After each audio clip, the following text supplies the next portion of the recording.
tuinamishe vichwa vyetu kwa ajili ya kumheshimu Mungu mwema, Mungu unayeishi, Mungu unayetupenda, Mungu uliye karibu kuliko pumzi yetu. Tunakushukuru kwa ajili ya uwepo wako katikati yetu. Tunakushukuru kwa ajili ya nchi yetu Tanzania.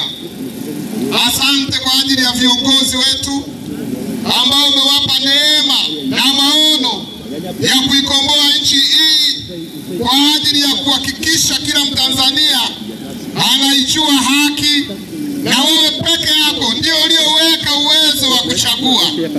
Ukasema kula ukomesha mashindano. Mwanadamu ni nani atazuie huu mpango ye Bwana? Ni wewe peke yako unayeweza ukaweka kitu na kikaendelea.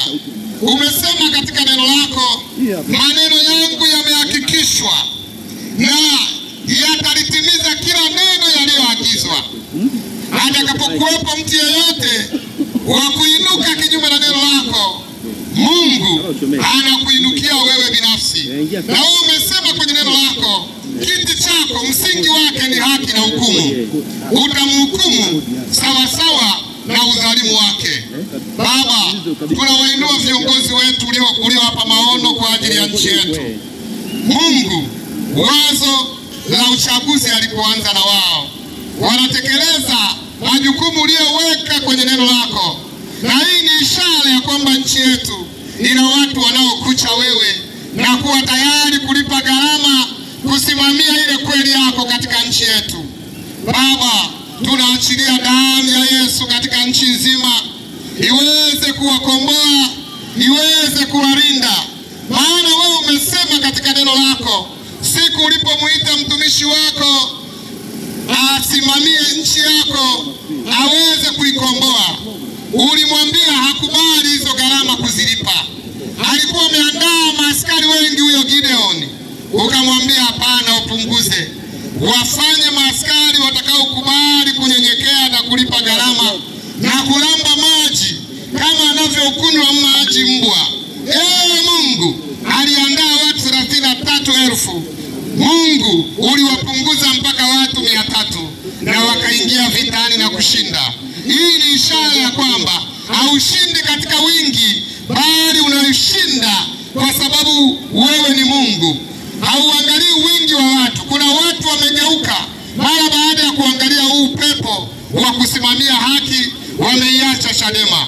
Lakini Mungu, kama kuna na wengine ambao wanahitaji kuondoka, waondoe, ili Bwana wasimame wale watu watakao kuwa tayari kiwezekana kufa kwa ajili ya kupata ukombozi ulio bora na kuthibitishia Tanzania kwamba ni nchi ambayo ina watu ambao sio waoga. Simamia viongozi wetu, tunamweka mikononi mwako Mheshimiwa Tundu Lissu huko gerezani.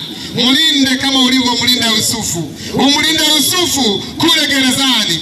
Alipotoka ulimrudishia nafasi yake akawa waziri mkuu katika nchi ya ugeni na heshima yake. Makamu wake Mheshimiwa Heche na muweka mikononi mwako Mheshimiwa John Mnyika na viongozi waandamizi. Bwana, linda uhai wao, linda maono yao. Ninawainua mbele za kiti chako, wakubali hizi gharama kuzilipa mpaka utakapoletea ukombozi nchi yetu. Tunaachilia damu ya Yesu inyamazishe vilio, inyamazishe mahangaiko, inyamazishe hofu, ili wapatikane kila mtu atakayekubali kusema no reform, no election, ili tujipatie Tanzania yenye watu wajasiri wanaokutegemea wewe na kukutukuza wewe. Hawatashinda kwa bunduki wala mabomu, watashinda kwa sababu ya kweli yao, na wote wanaosimama katika kweli yao wanaiwakilisha mbingu yako. Utawatetea